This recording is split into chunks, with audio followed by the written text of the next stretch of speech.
Hi viewers, welcome to our channel. ప్రస్తుతం మనతో పాటు దాము బాలాజీ గారు సీనియర్ జర్నలిస్ట్ ఉన్నారు. వాడితో ఒకసారి మాట్లాడదాం. సార్ నమస్కారం. సార్ మంచు విష్ణు గారి కన్నప్ప సినిమా ఇంకొన్ని గంటల్లో అయితే రిలీజ్కి అయితే సిద్ధంగా ఉంది. అయితే ఈ సినిమా పైన రకరకాల చర్చలు సోషల్ మీడియాలో నెటిజన్స్ ఎన్నో రకాలుగా చర్చించుకోవడం మనం చూసాం. అందులో ప్రధానంగా అసలు ఈ సినిమా ఒరిజినల్ స్టోరీనా, నిజంగా జరిగిన కథను తీస్తున్నారా, అంతకుముందు వచ్చిన భక్త కన్నప్ప దీనికి ఏమన్నా సంబంధం ఉందా, అసలు కన్నప్ప అనే ఈ పేరుతో ఈ క్యారెక్టర్ తో ఎన్ని సినిమాలు వచ్చాయని చెప్పేసి ఈ రకంగా చర్చించుకుంటున్నారు. మరి దానికి సంబంధించి ఎటువంటి ఇన్ఫర్మేషన్ ఉంది, అండ్ ఈ సినిమా ఆల్రెడీ యూఎస్ లో ప్రీమియర్స్ పడ్డాయి, మరి అక్కడ నుంచి రిపోర్ట్స్ ఏ విధంగా వస్తున్నాయి, అండ్ బాలీవుడ్ లో చాలా మందికి కూడా మీడియా వాళ్ళకు స్పెషల్ షోస్ చేస్తారు, ఎలా వస్తున్నాయి సార్ రెస్పాన్స్ వాళ్ళ దగ్గర నుంచి? ఈ రెండు విషయాలు మనం మాట్లాడుకుందాం. ఒకటేమో అసలు గతంలో దీని మీద ఏమేమి సినిమాలు చేశారో ఇది నిజంగా జరిగిన కథ అయినా అనేది ఒక అంశం. రెండో అంశం, అమెరికాలో ప్రీమియర్ షోలు పడ్డాయి కదా, ఇది వాళ్ళ రివ్యూలు ఏంటి అనేది. సో గతంలో యాక్చువల్గా ఏంటంటే ఇది శ్రీకాళహస్తీశ్వర మహత్యం అని దూర్జటి 16వ శతాబ్దంలో కావ్యం రాశాడు. ఆ కావ్యం నుంచి మనవాళ్ళు ఎక్కువ తీసుకున్నారు. కాకపోతే ఇది ఏంటంటే అంతకు ముందే 12th సెంచరీలోనే 63 నాయకర్ల గురించి పెరియ పురాణం అని ఉంది తమిళ్లో. ఆ పెరియ పురాణంలో ఫస్ట్ భక్త కన్నప్ప గురించి చెప్పారు. అట్లాగే కన్నడలో 12th సెంచరీలో హరిహర అనే ఒక ఆయన రాసిన రాగాలేగ అని హలబీడుకు సంబంధించిన వ్యక్తి, అందులో కూడా భక్త కన్నప్ప గురించి ఉంది.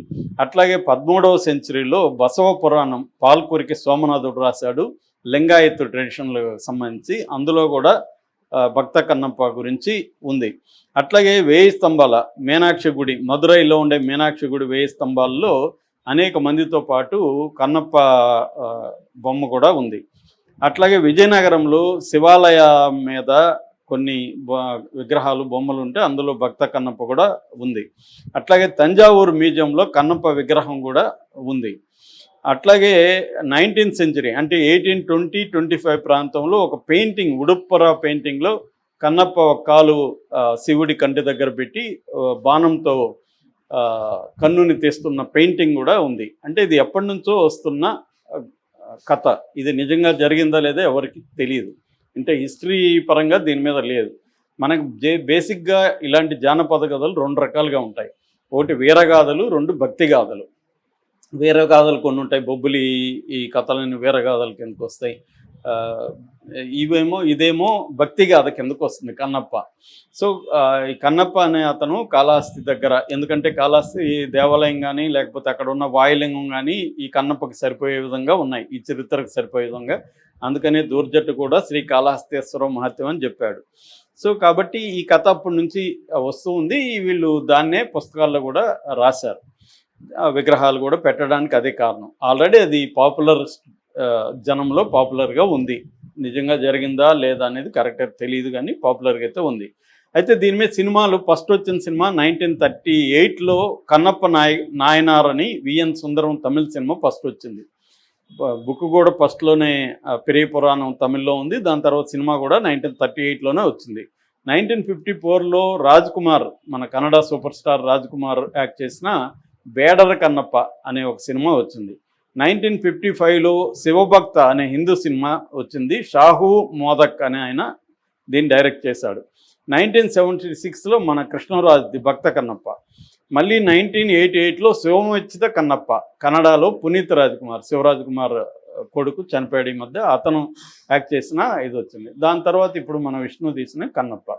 సో ఇటు పుస్తకాల్లో కానీ ఇటు సినిమా పరంగా కానీ దీనికి పెద్ద చరిత్ర ఉంది. ఇది జరిగిందా లేదనేది ఇప్పుడు ఎవరికి అనవసరం, ఎందుకంటే వీరగాథలు లేకపోతే భక్తి గాథలు అనేది జరిగిందా లేదనే దానికంటే కూడా అది ఎమోషనల్ ఇంపాక్టు, కల్చరల్ ఇంపాక్టు, భక్తిపరమైన ఇంపాక్టు బలంగా ఉంటుంది. అలాగా ఇది ఆల్రెడీ హిందీ ప్రజలకు కొంత తెలుసు, తమిళ కన్నడ వాళ్ళకి ఇంకా బాగా తెలుసు. కాబట్టి ఈ విష్ణు సినిమా కనెక్ట్ అయ్యే అవకాశాలు అయితే ఉన్నాయన్నమాట. అందుకనే వాళ్ళు జాగ్రత్తగా ముఖేష్ కుమార్ సింగ్ని హీరోగా పెట్టుకున్నారు. తర్వాత పాన్ ఇండియా కాస్టింగ్ని పెట్టుకున్నారు. ప్రభాస్ ఇప్పుడు పాన్ ఇండియా సూపర్ స్టార్. అట్లాగే మోహన్ లాల్, అక్షయ్ కుమారు, కాజలు, వీళ్ళందరినీ, శరత్ కుమారు, వీళ్ళందరినీ పెట్టుకున్నారు కాస్టింగ్ పరంగా. సో ఇప్పుడు రివ్యూ గురించి చెప్పుకుందాం. మామూలుగా ఇప్పుడు ఆల్రెడీ అమెరికాలో దీన్ని వేశారు. సో ఇది బేసిక్గా కథ ఏంటంటే, వీళ్ళైతే కథనే మార్చలేదు. కథ బేసిక్గా కథ ఏంటి, కాళహస్తి ఏరియాలో ఒక హంటర్ వేటగాడు ఉన్నాడు, కన్నప్ప అనే ఒక వేటగాడు. అతను చెంచు ట్రైబ్ సంబంధించిన వాడు. ఇప్పటికీ మనం కాళహస్తి ఆ ఏరియాలో చూస్తే చెంచులు ఎక్కువ ఉంటారు. నల్లమల ఫారెస్ట్ అంతా కూడా చెంచులు ప్రిడామినెంట్గా ఉంటారు అన్నమాట. వాళ్ళు ప్రధానంగా వేట అనేది ఇప్పటికి కూడా చెంచులు వేటలో ఎక్కువగా ఉంటారు. సో అలాగా ఇతను వేటగాడు, నాస్తికుడు, దేవుణ్ణి నమ్మేవాడు కాదు. అలాంటి వ్యక్తి దేవుణ్ణి అంటే ఈ శివుడి విగ్రహం, వాయులింగం అని అక్కడ విగ్రహం ఉంది. ఆ విగ్రహం కాదు, అది లింగం, వాయులింగం అంటారు. ఆ వాయులింగం ఒకరోజు ఇతను భక్తిలోకి వెళ్ళాడు. ఆ తర్వాత శివుడిని భక్తిని పూజించడం, నోటితో పక్కన ఉన్న అతని దగ్గర ఏమీ లేదు కాబట్టి, అంటే దోణి అవి తెస్తూ ఉంటే అది పోతూ ఉన్నాయి కాబట్టి నోటితో నీళ్లు తీసుకురావడం, దాని మీద నోటితో పోయడం అవి చేస్తున్నాడు. అతను మాంసాహారం తింటాడు కాబట్టి దేవుడికి మాంసాహారమే పెట్టాడు. ఒకరోజు శివుడు ఇతన్ని టెస్ట్ చేయడం కోసం కంట్లో నీరు గార్చాడు. ఇతను ఒక కన్ను అయ్యో కంట్లో నీరు గారుస్తుందని చెప్పి ఇతనికి ఏం చేయాలి తెలియక ఆ కన్నుని తీసేసి ఒక కన్నుని అది అక్కడ పెట్టాడు. అప్పుడు శివుడు పరీక్షించడం రెండో కన్నులో చేశాడు. రెండో కన్ను చేయాలంటే ఇతనికి మళ్ళీ ఎక్కడ పెట్టాలో తెలియదు కాబట్టి గుర్తు కోసం కాలు అక్కడ పెట్టుకొని అప్పుడు తీసి పెట్టాడు. ఇప్పుడు శివుడు ప్రత్యక్షమే ఇతనికి విముక్తి ప్రసాదించాడు అనేది బేసిక్ కథ.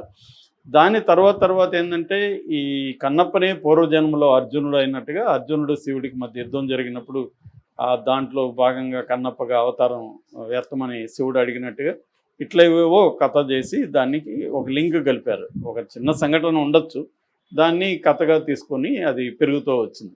దీన్ని ఇప్పుడు వీళ్ళు సినిమాగా తీసినప్పుడు ఇప్పటి వరకు కన్నప్ప మీద వచ్చిన సినిమాలకి ఇది కంప్లీట్గా డిఫరెంట్గా ఉందని రివ్యూల్లో చెప్తున్నారు. ఎందుకంటే ఇప్పటివరకు అంతా మనకి ఆ కాస్ట్యూమ్స్ అవన్నీ కూడా చెంచుల కాస్ట్యూమ్స్ ఇవన్నీ కూడా లోకల్గా నేటివిటీకి దగ్గరగా ఉన్నాయి. ఇదేమో ఒక ఇంటర్నేషనల్ స్టైల్లో సినిమా ఉంది. అంటే వాళ్ళ బాణాలు కానీ అవన్నీ హైటెక్, దాంట్లో ఏమన్నా ఏఐ వాడారా ఎలక్ట్రానిక్ వాడారా అన్నట్టుగా స్టైల్గా ఉన్నాయి అవన్నీ. వీళ్ళ కాస్ట్యూమ్స్ కానీ అవన్నీ స్టైల్ ఉన్నాయి. అంటే ఇవాళ ఒక వీడియో గేమ్ బిగ్ స్క్రీన్ మీద చూస్తే ఎలా ఉంటుందో ఆ స్టైల్లో ఉంది అని చెప్తున్నారు. అయితే ఎఫెక్టివ్గా వాడుకున్నారు కాస్టింగ్ని. ముఖ్యంగా మోహన్ లాల్ క్యారెక్టర్ చాలా బాగా వచ్చింది, ప్రభాస్ది బ్రహ్మాండంగా వచ్చింది.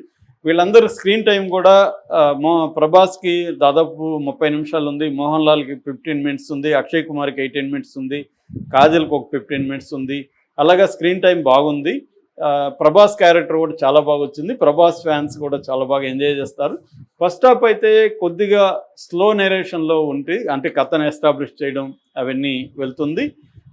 సెకండ్ హాఫ్ మాత్రం చాలా బాగుంది. ముఖ్యంగా లాస్ట్ 40 నిమిషాలు అయితే చాలామంది ఏం రాస్తున్నారంటే మా మతిపోయే స్థాయిలో ఉంది, మేము ఊహించలేదు, నేను స్టన్ అయిపోయాను, షాక్ అయిపోయాను, లాస్ట్ 40 మినిట్స్ ఎక్స్ట్రాడినరీగా ఉంది, మా కాంతార గుర్తొచ్చిందని చాలామంది రాస్తున్నారు.